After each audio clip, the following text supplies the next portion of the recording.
ଆଜିର ସାଇ ବଚନ। ବାବା କହୁଛନ୍ତି, ଯିଏ ମୋର ଶରଣ ନିଏ ତାର ବିନାଶ ହୁଏ ନାହିଁ।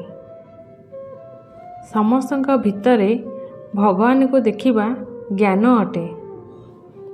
ଭଗବାନଙ୍କୁ ସମସ୍ତଙ୍କ ଭିତରେ ଦେଖିବା ପ୍ରେମ ଅଟେ।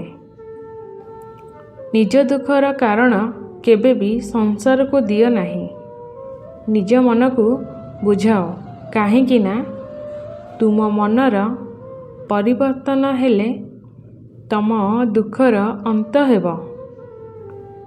ସବୁକିଛି ତୁମଠାରୁ ଆରମ୍ଭ।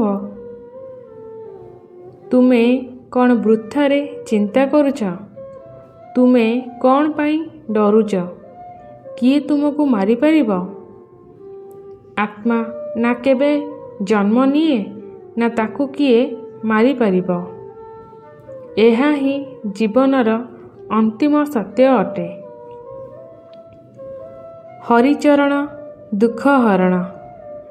ଜୀବନର ଦୁଇ ଜଣ ପ୍ରକୃତ ସାଥୀ, ଜଣେ ମଣିଷ କରୁଥିବା କର୍ମ ଆଉ ଅନ୍ୟ ଜଣେ ଭଗବାନ। ଶେଷରେ ସମସ୍ତେ ଏଇଠି ମିଶିଛନ୍ତି ଆଉ ଏଠି ବିନାଶ ମଧ୍ୟ ହେବେ। ଯେଉଁଠି ଧର୍ମ ଆଉ କର୍ମ ମିଶିଯାଆନ୍ତି ସେଠି ବିଜୟ ନିଶ୍ଚିତ ଅଟେ। ତୁମେ ସମୟ ବିଷୟରେ ନୁହେଁ ବରଂ ନିଜେ ଅଭିଯୋଗ କରିବ। କାହାକୁ କୃଷ୍ଣ ତୁମ ସାମ୍ନାରେ ଥିଲେ ଏବଂ ତୁମେ ଦୁନିଆରେ ଜଡ଼ିତ ରହିଥିଲ। ସାଇ ଅଛନ୍ତି ନା ସବୁ ଠିକ୍ ହିଁ ହେବ।